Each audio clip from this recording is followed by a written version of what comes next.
പൊന്നാനി മണ്ഡലത്തിലെ മുസ്ലിം ലീഗ് കോൺഗ്രസ് പ്രശ്നം പരിഹരിക്കാൻ കോൺഗ്രസ് ഉപസമിതി ആര്യാടൻ മുഹമ്മദ് ഉൾപ്പെടെയുള്ള മുതിർന്ന നേതാക്കൾ അടങ്ങുന്നതാണ് സമിതി. മുസ്ലിം ലീഗിനെതിരായ പ്രസ്താവനകൾ പാടില്ലെന്ന കർശന നിർദ്ദേശം നേതൃത്വം അണികൾക്ക് നൽകിയിട്ടുണ്ട്. പൊന്നാനി മണ്ഡലത്തിൽ പലയിടങ്ങളിലും മുസ്ലിം ലീഗ് കോൺഗ്രസ് പടലപ്പിണക്കം പാരയാകുമെന്ന് മനസ്സിലാക്കിയായിരുന്നു ലീഗിന്റെ നീക്കം. പ്രശ്നങ്ങൾ പരിഹരിക്കാനായി പ്രത്യേക യോഗം വിളിച്ചുകൂട്ടണമെന്ന് ലീഗ് അഭ്യർത്ഥിച്ചിരുന്നു. ഈ സാഹചര്യത്തിലാണ് കോഴിക്കോട് വെച്ച് യോഗം ചേർന്നത്. പ്രതിപക്ഷ നേതാവ് Ramesh Chennithala, KPCC president Mullappally Ramachandran, UDF convener Benny Behanan തുടങ്ങിയവർ പങ്കെടുത്തു.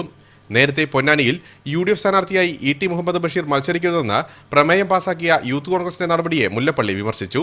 പ്രശ്നപരിഹാരത്തിനായി Aryadan Muhammad, AP Anilkumar, Malappuram DCC president VV Prakash തുടങ്ങിയവർ ഉൾപ്പെടുന്ന ഉപസമിതിയെ നിയോഗിച്ചു. ലീഗും കോൺഗ്രസും തമ്മിൽ എവിടെയെങ്കിലും എന്തെങ്കിലും അസ്വാരസ്യമുണ്ടെങ്കിൽ അത് എത്ര വലുത് പ്രശ്നമാട്ടെ ചെറിയ പ്രശ്നമാട്ടെ ആ പ്രശ്നങ്ങളൊക്കെ തന്നെ ഒരു വരുന്ന 3-4 ദിവസങ്ങളിൽ ആ പ്രശ്നങ്ങളൊക്കെ തന്നെ പരിഹരിക്കും. അതിനുള്ള നേതൃത്വപരമായ തീരുമാനം ഞങ്ങൾ എടുത്തിട്ടുണ്ട്. താഴെത്തട്ടിൽ വരെ ആ പ്രശ്നങ്ങൾ പരിഹരിക്കാനുള്ള നടപടികൾ സ്വീകരിച്ചു കഴിഞ്ഞിരിക്കുന്നു. പാർട്ടിക്കുള്ളിലുള്ള പ്രശ്നങ്ങൾ പരിഹരിക്കാനും സമിതി മുൻകൈയെടുക്കും. ഈ സമിതി ലീഗ് നേതാക്കളുമായും ചർച്ച നടത്തും. UDF പൊന്നാനിയിൽ മികച്ച വിജയം ഇക്കുറി നേടുമെന്ന് മുല്ലപ്പള്ളി പറഞ്ഞു. പൊന്നാനിയിൽ നിങ്ങൾ കാത്തിരിക്കുക, നമുക്ക് കാണാം.